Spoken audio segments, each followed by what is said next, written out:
জনপ্রিয় অভিনেত্রী রুনা খান অভিনয় থেকে সামাজিক যোগাযোগ মাধ্যম সবখানে সরবে এই অভিনেত্রী হঠাৎ করে যেন চুপ হয়ে যান, কিন্তু সেই নীরবতা ভেঙে আবারও সামাজিক যোগাযোগ মাধ্যমে সরব হলেন এই অভিনেত্রী। জানালেন এক আশ্চর্য কথা।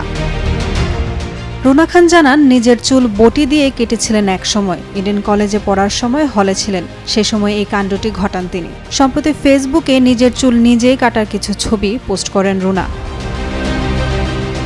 আলোচিত এই অভিনেত্রীর ফেসবুকের ওই ছবিতে দেখা যায় হাতে কাটা চুল ধরে রয়েছেন। ফেসবুকে সেই পোস্টে রুনা লেখেন, নিজের চুল নিজেই কাটার অভ্যাস তার পুরনো। ইডেন কলেজে হলে থাকাকালীন সময় একবার কাঁচি ছিল না বলে বটি দিয়ে নিজের মাথার চুল কেটেছিলেন তিনি। অনেকগুলো নাটকের শুটিংও করেছেন বটি দিয়ে কাটা হেয়ার স্টাইলে।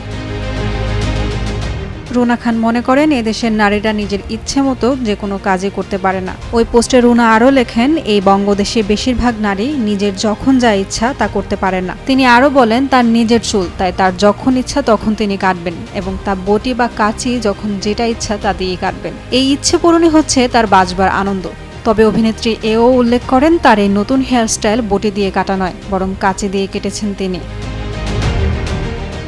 সময়ের আলোচিত অভিনেত্রীদের একজন রুনা খান। টেলিভিশন নাটকে অভিনয়ের মধ্য দিয়ে তার কর্মজীবন শুরু। পেশাগত অভিনয় জীবনে শুরু করেন 2005 সালে জনপ্রিয় শিশুতোষ ধারাবাহিক 1, 2, 3 সিসিমপুরের মধ্য দিয়ে। এছাড়াও হালদা চলচ্চিত্রে অভিনয়ের জন্য শ্রেষ্ঠ পার্শ্ব অভিনেত্রী বিভাগে জাতীয় চলচ্চিত্র পুরস্কার ও বাচসাস পুরস্কার অর্জন করেন তিনি। গহীন বালুর চর ছিটকিনি ছবিতে অভিনয় করেও হয়েছেন বেশ প্রশংসিত। ছিটকিনি ছবিতে কাজের জন্য শ্রেষ্ঠ চলচ্চিত্র অভিনেত্রী মেরিল প্রথম আলোর সমালোচক পুরস্কারও রয়েছে তার ঝুলিতে। উর্মি আক্তার সোমা, কালের কণ্ঠ।